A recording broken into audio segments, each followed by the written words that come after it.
उषा जाट नाशिकमध्ये पुन्हा एकदा तुम्हा सर्वांचे अगदी मनापासून स्वागत। आज आपण बटाट्याचे फ्रेंच फ्राईज बनवणार आहोत। खूप जास्त क्रिस्पी, खूप जास्त कुरकुरीत, तुम्ही आवाज आता पुढे ऐकणारच आहात। खरंच खूप सुंदर बनलेले आहेत आणि फक्त एकदाच तळले गेले तरीही देखील इतके जास्त क्रिस्पी व कुरकुरीत बनलेले आहेत। अगदी साध्या सोप्या पद्धतीने आजची ही रेसिपी आपण बनवलेली आहे। त्यासाठी चॅनलवर नवीन असाल तर सबस्क्राइब करायला अजिबात विसरू नका। व्हिडिओ पूर्ण नक्की बघा व एकदा कमेंट नक्की करा। सुरुवात करूया आजच्या व्हिडिओला।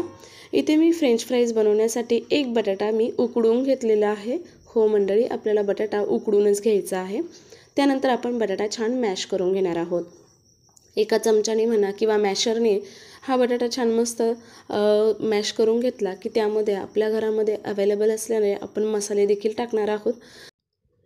बटाटा छान मॅश झाला की आता आपण यामध्ये 3 चमचे कॉर्नफ्लॉवर टाकणार आहोत, म्हणजेच मक्याचं पीठ। जर तुमच्याकडे कॉर्नफ्लॉवर नसेल तर तुम्ही तांदळाचं पीठ देखील टाकू शकता, परंतु त्याचं प्रमाण आपल्याला इतकं जास्त म्हणजे एक बटाटा मोठा घेतलेला आहे मी, तर त्यासाठी साधारण अर्धी वाटी म्हणजेच 3 चमचे कॉर्नफ्लॉवर आपण इथे घालून घेऊया। त्यानंतर आपण अगदी थोडासा काळा मसाला, त्यानंतर थोडीशी लाल मिर्च पावडर, त्यानंतर अर्धा चमचा धने पावडर, थोडेसे जिरे आणि त्यानंतर हातावर चोळलेले थोडासा मस्त ओवा टाकणार आहोत आणि सर्वात शेवटी चवीनुसार आपण मीठ देखील टाकून घेणार आहोत। हे सर्व साहित्य आपण मसाले आपल्या या बटाट्याच्या मिश्रणामध्ये छान एकजीव करून घेणार आहोत व पाणी न टाकता आपल्याला याचा छान असा डो तयार करून घ्यायचा आहे। याचा छान असा गोळा तयार करून घ्यायचा आहे। अगदी सहज हा पिठाचा गोळा तयार होऊन जातो मस्त। आणि त्यानंतर आपण आता पुढे काय करायचं आहे ते बघणारच आहोत। या पद्धतीने जर तुम्ही फ्रेंच फ्राईज बनवले तर ते चविष्ट तर खूपच बनतात, परंतु क्रिस्पी देखील तितकेच बनले जातात। बऱ्याच वेळा काय होतं, बटाट्याचे आपण जे फ्रेंच फ्राईज बटाटा कट करून थोडा वेळ तो छान कपड्याने सुकवून घेऊन नंतर त्यावर ते तळून त्यात बराच वेळ जातो आणि इतकं करून देखील सुद्धा फ्रेंच फ्राईज असे क्रिस्पी होत नाही बऱ्याच वेळा, किंवा बनल्यानंतर अगदी काही मिनिटातच ते मऊ पडले जातात। त्यामुळे या पद्धतीने एकदा तुम्ही फ्रेंच फ्राईज बनवून बघा, तुम्हाला याची चव तर आवडणारच आहे। अगदी सॉस जरी नसेल तरीही तुम्ही नुसतेच खाऊ शकता, इतके जास्त टेस्टी व चविष्ट लागतात। पिठाचा गोळा आपण छान तयार करून घेतलेला आहे। अगदी थोडंसं तुम्हाला गरज वाटली तर तुम्ही एखादा चमचा पीठ पुन्हा तांदळाचं त्यात किंवा कॉर्नफ्लॉवर मिक्स करू शकता। मी इथे एक ताट घेतलेला आहे, त्यावर आता आपण थोडंसं मी कॉर्नफ्लॉवर टाकून घेतलेला आहे। पिठाचा गोळा आपण छान त्यामध्ये ठेवून घेतलेला आहे आणि लाटण्याला देखील आपल्याला हे पीठ चिटकू नये म्हणून आपण यावरून थोडंसं कॉर्नफ्लॉवर टाकून घेणार आहोत व बटाट्याचा जो आपला पिठाचा गोळा तयार झालेला आहे त्याची छान अशी आपल्याला एक पोळी लाटून घ्यायची आहे। लक्षात असू द्या, इथं आपल्याला खूप जास्त पातळ ही पोळी लाटायची नाही, अगदी चपाती इतपतच किंवा त्यापेक्षा थोडीशी जाडसर असलेली ही पोळी आपल्याला लाटून घ्यायची आहे। पोळी छान लाटून झाली की तिच्या ज्या बाजूच्या कडा आहेत त्या चौकोनी आकारामध्ये एका चाकूच्या साहाय्याने आपण कापून घेणार आहोत व तुम्ही बघणार आहात पुढे एक लांब लांब आकाराच्या पट्ट्यांमध्ये आपण हे जे फ्रेंच फ्राईज आहोत ते कट करून घेणार आहोत। व्हिडिओ कसा वाटला एकदा कमेंटमध्ये नक्की सांगा। लाईक करायला अजिबात विसरू नका।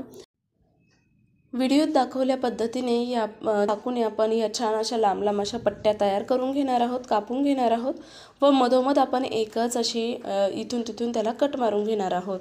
तुम्ही बघू शकता या पद्धतीने इतकी जाडसर असं आपल्याला हे फ्रेंच फ्राईज तयार करून घ्यायचे आहेत। मी एका बाजूला कढईमध्ये तेल तापवून घेतलेलं आहे। मध्यम गॅस मी इथे चालू करून छान तेल तापून झालं की त्यामध्ये आता आपण या फ्रेंच फ्राईज तयार झालेले आहेत ते आपण आता यामध्ये सोडून घेणार आहोत व अगदी खरपूस मध्यम ते मंद आचेवर छान असे आपण हे फ्रेंच फ्राईज तळून घेणार आहोत। अगदी त्यांचा रंग व कुरकुरीतपणा छान येईल किंवा जास्त खुलेल इतपत आपण हे फ्रेंच फ्राईज छान मस्त तळून घेणार आहोत। मंडळी, या पद्धतीने जर तुम्ही हे फ्रेंच फ्राईज बनवले तर खरंच तुम्हाला खूप जास्त आवडतील व यानंतर तुम्ही याच पद्धतीने नक्की बनवाल। इतके जास्त क्रिस्पी व कुरकुरीत बनले जातात आणि मसाल्यांमुळे तर खूप जास्त चविष्ट लागतात। खरंच खूप सुंदर चव येते। ओव्यामुळे व जिऱ्यामुळे याची जी खरा स्वाद वाढतो ना, तर तो खरा ओवा आणि जिऱ्यामुळे वाढतो। खरंच खूप सुंदर लागतात चवीला। एकदा या पद्धतीने हे बटाट्याचे फ्रेंच फ्राईज तुम्ही एकदा नक्की घरी बनवून बघा।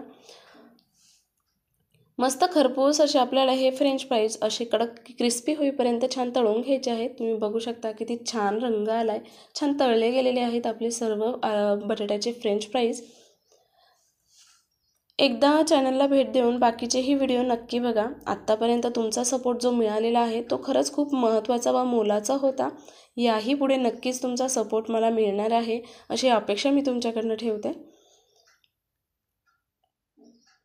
या पद्धतीने मी सर्वच फ्रेंच फ्राईज मस्त कट करून छान तेलामध्ये तळून घेणार आहेत. तयार झालेले आपले फ्रेंच फ्राईज खरंच खूप सुंदर दिसत आहे. गरमागरम आपले फ्रेंच फ्राईज तयार आहेत. मस्त आता आम्ही या फ्रेंच फ्राईजचा स्वाद घेणार आहोत.